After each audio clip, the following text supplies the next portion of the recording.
So the Premiership Bootcamp is a culmination of a lot of hard work from both ESL and Omen to create almost a starting point now for the progression of UK esports, a place from which we can really push beyond just UK esports and become another powerhouse within Europe.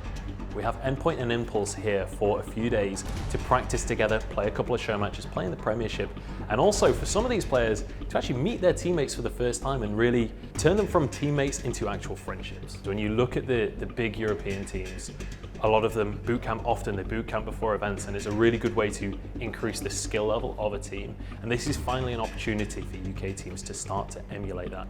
I started playing esports when I was about 10 years old, so about 17 years I would say.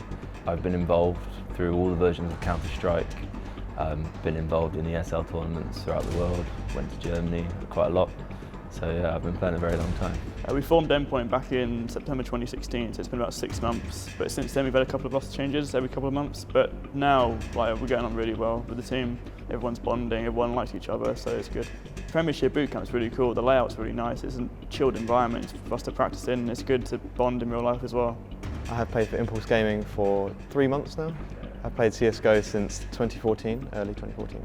The Premiership Bootcamp is a great opportunity, for me especially, because I've never played with surround sound headphones before, so it's a learning experience if anything. The setup I have at home compared to the one we've just used, it's vastly different in the sense that the monitor is a lot bigger than the one I have at home. The same goes with the actual equipment, like peripherals for example.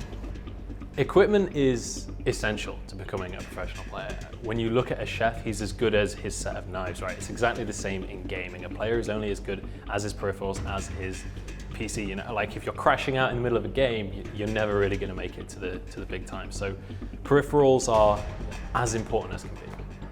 One of the biggest things that players looking to go pro need out of their gaming PC is just high frames per second. If you're a CSGO player, for example, you can't afford to have a moment of stuttering within the game. It's got to be as crisp as possible. So you're looking for a great graphics card, also a great processor as well. And those also lend to being able to stream, which a lot of the time is very important for a player that's looking to go pro so that they can build that portfolio for themselves. I would say equipment is probably 50% or even more to how you play as a player. You need to be in tune with the equipment and comfortable playing on all the peripherals, and that's why a lot of people stick with the same stuff throughout. There are some products that you need to be using to have the edge over people, for example like mechanical keyboards and the latest like mouse sensor and stuff like that. But I think more than that is being comfortable with your equipment. I think the main factor of having a strong setup would be the stack, the PC itself. It is the hub of the setup. The main thing I look for is a high frame rate. A PC that can maintain a high frame rate throughout the game without dropping at any point. At home I struggle to maintain a solid frame rate within the actual frequency, whereas here it's no issue at all, even input lag, there's no input lag whatsoever. Now for Endpoint and Impulse, the next big thing is going to be getting to Premiership finals. The ESL Premiership is ongoing, both of these teams are participating and they're going to be looking to get to those finals, look for the high prize and look for that trophy.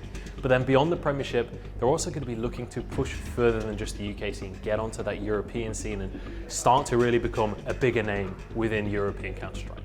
I feel that the development of UK esports and ESL offering bootcamps to teams and players around the UK is really important, because it allows obviously them to communicate, grow as a team and grow as a scene. And having that in mind, players obviously here are able to play on the stage and incorporate all of that sort of first stage activity using ear defenders, in-ears, rather than your just general surround sound headsets and all the different aspects there. Obviously you've got that stage environment which can be quite scary. This environment is as intense as playing at a LAN. You've got people looking at you, you've got thousands of people potentially watching you. Playing here kind of gets you ready. Being here at the Premiership Bootcamp has been a great opportunity for us as a team. For example, we've been able to play a lot more as a team, play games together, gel in real life. So having a bootcamp where we can just come together, play, bond, it's a very good opportunity.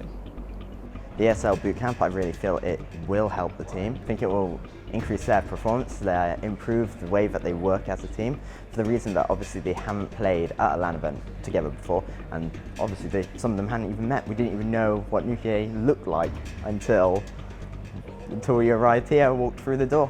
In the future, I see these players going really far because they work obviously really hard. For that reason, I feel that they will make that push towards becoming professional players.